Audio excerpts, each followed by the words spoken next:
Bah, ça là. Parfait. Formidable.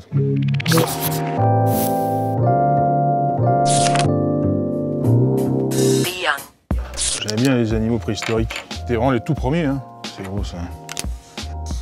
Ouais, c'était ça que je dessinais quand j'étais petit. Mais vraiment petit, hein.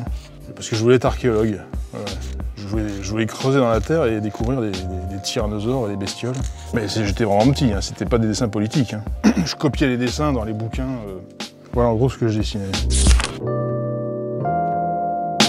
Souvent, celui qu'on dessine, c'est le président. Alors ça pouvait être Sarkozy, ensuite ça pouvait être Hollande, maintenant c'est Macron. J'aimais bien dessiner Sarkozy à l'époque où il était président. Il a un physique de BD en fait, il est pas très grand, il a un visage un peu très expressif, on avait l'embarras du choix lui. Le dernier homme politique, à mon avis, vraiment marrant à dessiner.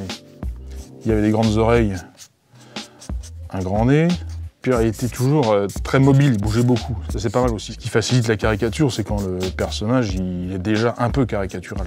Les hommes politiques, comme ils sont vachement encadrés en termes de com, ils font gaffe à tout. Ils font gaffe à ce qu'ils disent, ils font gaffe à leur manière de se comporter. Donc c'est bien de temps en temps des fois d'avoir des hommes politiques qui se lâchent un peu, comme Sarkozy ou aux États-Unis comme Trump. Voilà, c'est des types, on sent il y a rien qui peut les contrôler, quoi. Donc ça c'est bien pour la caricature, ça.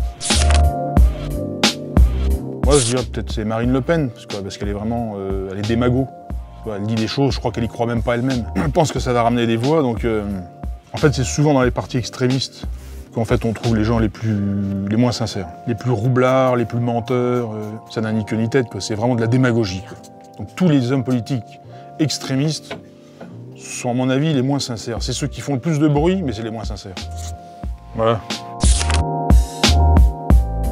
J'aimais beaucoup les dessins que faisait Franquin. Dans Spirou, en couverture de Spirou, dans le coin, il faisait toujours des petits monstres. C'était toujours des espèces de bestioles comme ça, là, qui foutaient un peu des jetons. Des espèces d'araignées, avec des poils partout, là. C'est pas vraiment des araignées, c'est des espèces de trucs qu'on n'a pas trop envie de rencontrer. Mais c'était des petits monstres qu'inventait Franquin, voilà. Oh, ça c'est facile, ça. C'est les zombies.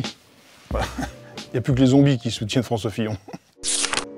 J'aimerais bien un volatile assez satisfait de lui-même et de son image, parce qu'il est quand même assez, je crois qu'il est assez content de lui.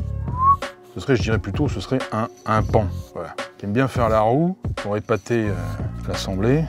Un pan qui fait la roue, ça n'a pas d'intérêt si personne ne le regarde. Le pan, il fait la roue pour qu'on le regarde. Donc, c'est un pan qui aurait son propre miroir et se regarde en train de faire la roue. Comme ça, on n'est jamais mieux servi que par soi-même.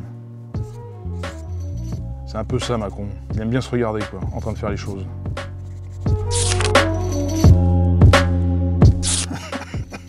En fait, on voit pas trop leur tête.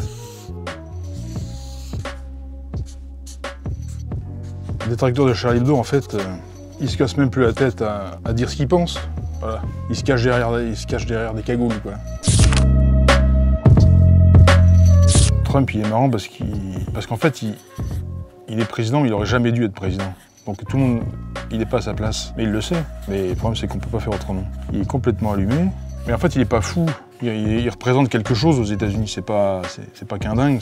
Il y a des Américains qui sont comme ça, qui pensent qu'il n'y a pas de réchauffement climatique. Moi, je le verrais bien sur un iceberg. Jusqu'au bout, il nous expliquera qu'il n'y a pas de réchauffement climatique. Voilà. C'est un ours blanc qui n'a pas compris que c'était la fin pour lui. Le prix Charlie, c'est un prix littéraire qui consiste à faire un texte libre à partir d'un sujet défini par le journal. Et là, cette année, c'est « Moi, super méchant ». Qui sont ceux qui vont nous envoyer des copies? Alors, ce sera peut-être des super gentils qui imaginent que peut-être un jour, ils deviendront des super méchants. Mais ce qui serait marrant, c'est que ce soit des vrais super méchants, en fait. Peut-être qu'on va avoir des lettres, des textes écrits par des psychopathes. Un super texte écrit, et on découvre au moment de remettre le prix par un tueur en série. Là, on serait un peu con. Hein. Ça peut être aussi, ça peut être un dictateur, ça peut être un type qui collectionne les crânes de ses victimes. Si un jour on avait vraiment un dingue qui gagne le prix, bon, ben, on serait pas dans la merde. En fait, c'est simple. Pour faire Charlie Hebdo, il faut être un peu blindé, quoi. Il faut vraiment avoir une armure, parce que sinon, si on est un peu trop fragile, c'est pas bon pour la santé. Comme ça, on peut vous envoyer des tomates sur la gueule, c'est pas grave. Faut être blindé dans une bonne armure. Voilà. La vie en Corée du Nord, c'est ça.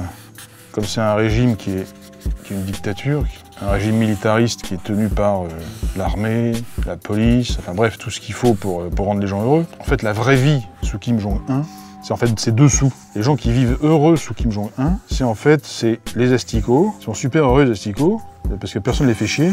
C'est les taupes, voilà, qui voient rien. Et puis c'est les gens qui sont enterrés déjà depuis pas mal de temps sous terre. Voilà, c'est les seuls qu'on fait pas chier là-bas. C'est ceux qui vivent véritablement sous Kim Jong-un. Un panneau fin. Bon, ben, pour ceux qui n'auraient pas compris que c'est fini, au bout il n'y a plus rien. Voilà, fin.